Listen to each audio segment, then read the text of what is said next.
I didn't mean to trespass. In fact, when the whole thing began, I wasn't even sure I was awake. The corridor under the abandoned Metro 9 station wasn't supposed to exist. Not according to city plans, not according to the scanners, and definitely not according to the old man who sold contraband maps down on Eastern Pike. But I had been hearing the whispers for weeks. The same sound every night. Boots following mine, soft metal clicking against the ground, the faint hum of something far from human. At first, I chalked the footsteps up to paranoia. When your job involves retrofitting failing reactors across the city's underground, you learn to live with a mild level of fear. But this was different. The footsteps weren't random. They followed patterns. They tracked me. And even worse, sometimes they anticipated me. So naturally, when I found the wall behind Tunnel 14 flickering, not crumbling, not glitching on a scanner, but flickering like a bad rendering, I didn't think twice. I stepped through. The world snapped sideways. Gravity hiccuped. Something like electricity crawled across my skin, and then I landed, palms scraped, in a metallic hall lit by harsh cobalt lights. The air was colder than the underground tunnel should ever be, crisp like a cryochamber's breath. That's when I saw her. At the far end of the corridor stood the woman who had been following me for weeks. Or someone who looked like her.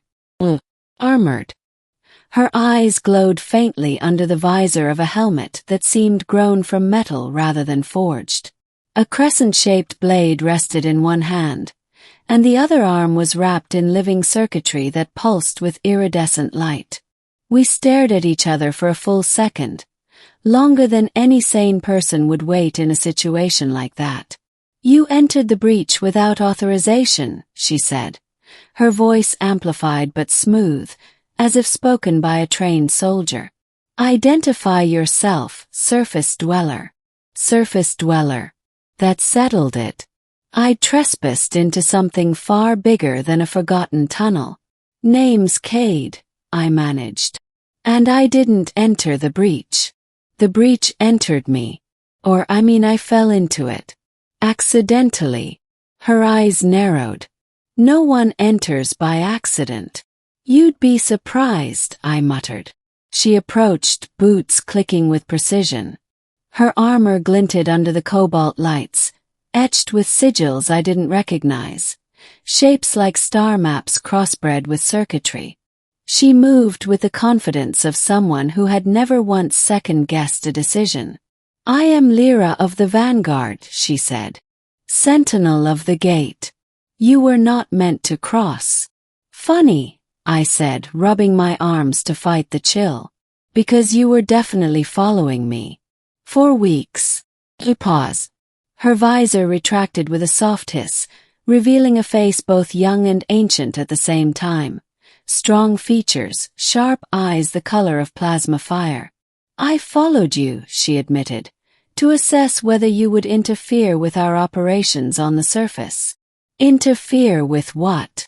Before she could answer, the corridor shook. A deep rumble vibrated through the metal floor, followed by a low roar that felt catastrophically alive. Lyra cursed in a language that sounded like clashing swords. "He breached the outer seal." "Who?"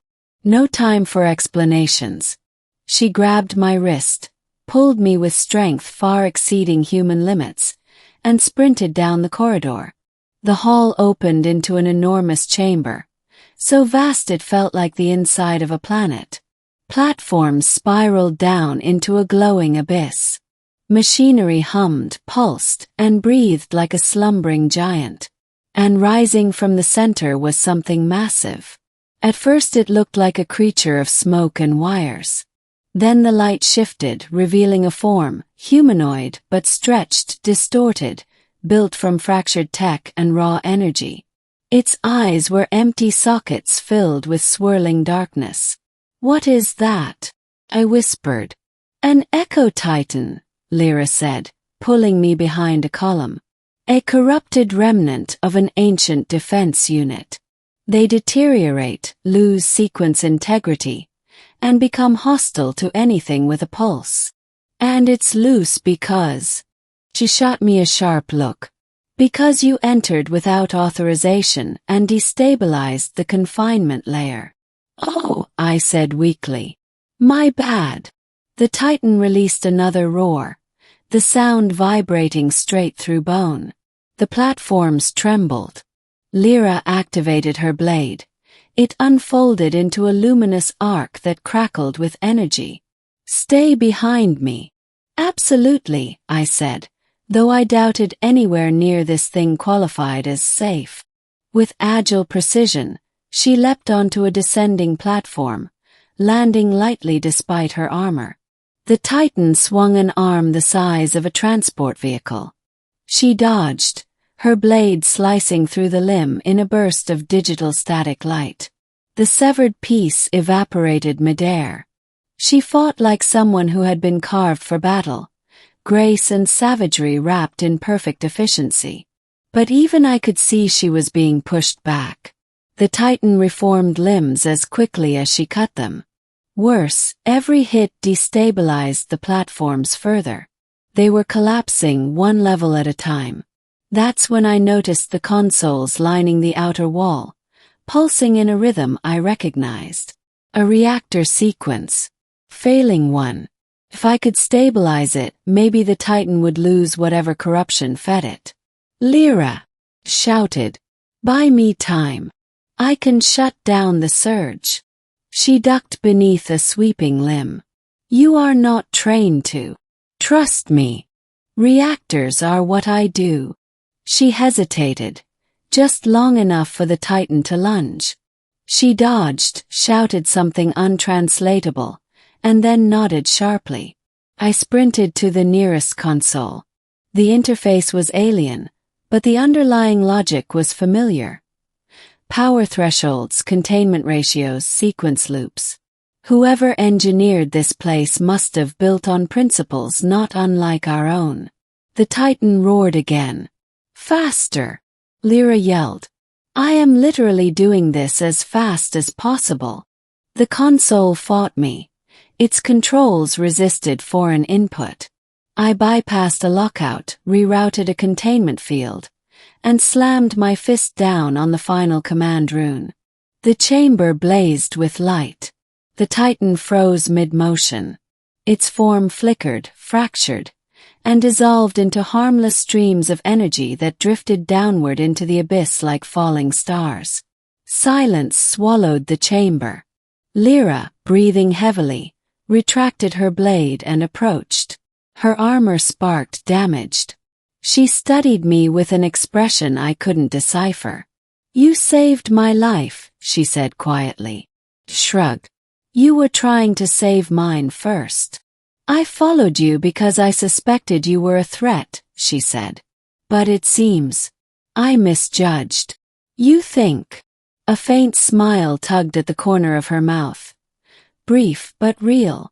We cannot allow surface dwellers to enter this place, she said. Yet the breach chose you. That is unusual. I didn't choose anything. Maybe. But fate rarely asks for consent. The corridor lights dimmed, signaling some internal shift. Lyra extended a hand. I will guide you back. But know this. The breach may open for you again. If it does, do not ignore it. I took her hand. Her grip was warm despite the cold armor. As we stepped back through the flickering wall and emerged into the crumbling tunnel of Metro 9, the world felt smaller, quieter, and infinitely more dangerous. Because now I knew two things for certain. Someone or something had chosen me. And Lyra, the warrior woman who had been following me, wasn't done with me yet.